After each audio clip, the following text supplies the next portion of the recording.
Hi అండి, welcome to మన దడగిలిపూడి తిరునాలు part 2 video. మన జబర్దస్త్ శ్రీదేవి డ్రామా కంపెనీ ఆర్టిస్టులందరూ కూడా చాలా బాగా ఎంటర్టైన్ చేశారు. మామూలుగా లేదండి బాబు, అసలు స్టేజ్ దగ్గర మొత్తం హౌస్ఫుల్ అయిపోయింది. డాన్సులు గానీ, పాటలు గానీ, స్కిట్స్ గానీ అదరగొట్టేశారండి. మరి ఫస్ట్ వీడియోలో చక్కగా షాప్స్ అన్ని ఒక్కోటి చూపిస్తాను అన్నాను కదా. మన ఇంటికి ఎంతో అందంగా ఆకర్షణీయంగా కనిపించే ఫిషెస్ అక్వేరియంస్ కూడా పెట్టారండి ఇక్కడ. జస్ట్ ఈ తిరునాల్లోనే కాదండి, ఎనీ టైం అక్వేరియంస్ అవైలబుల్ గానే ఉంటాయి. ఎక్కడో ఏంటో చెప్తాను చూడండి. తడిగిలిపూడి కింద సెంటర్ గౌడ స్ట్రీట్ లో రాజేష్ అనే ఈ బ్రదర్ అయితే ఫిషెస్ అక్వేరియంస్ అన్ని కూడా అతి తక్కువ ధరలకే ఇస్తున్నారు.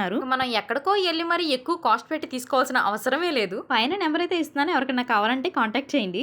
అలాగే తిరునాళ్ళకి వచ్చిన వాళ్ళు ఎవరైనా కానీ మా రంగాబాబు దగ్గర టిఫిన్ చేసేయాలండి, చాలా బాగుంటుందండి టిఫిన్. నేను అంటున్నాను కాదు, మీరు కూడా ఒకసారి ట్రై చేయండి. ఇక్కడ ఫ్యాన్సీ ఐటమ్స్ కూడా మంచి క్వాలిటీగా ఉన్నాయండి. కాస్ట్ కూడా బాగా తక్కువే, చిన్న పిల్లల నుంచి పెద్దోళ్ళ వరకు అన్ని ఐటమ్స్ ఉన్నాయి. అలా తిరునాళ్ళు మొత్తం ఒక రౌండ్ వేసి గుడి దగ్గరికి అయితే వెళ్ళాము. టైం నైట్ 11 అవడం వల్ల గుడి దగ్గర అయితే ఎవరూ లేరు. తెల్లవారితే మహాశివరాత్రి సందర్భంగా పూల అలంకరణ అద్భుతంగా చేశారు. అలాగే మహాశివరాత్రి వీడియో కూడా పెడతాను, తప్పకుండా చూడండి. ఓం నమ శివాయ, హర హర మహాదేవ, శంభో శంకర.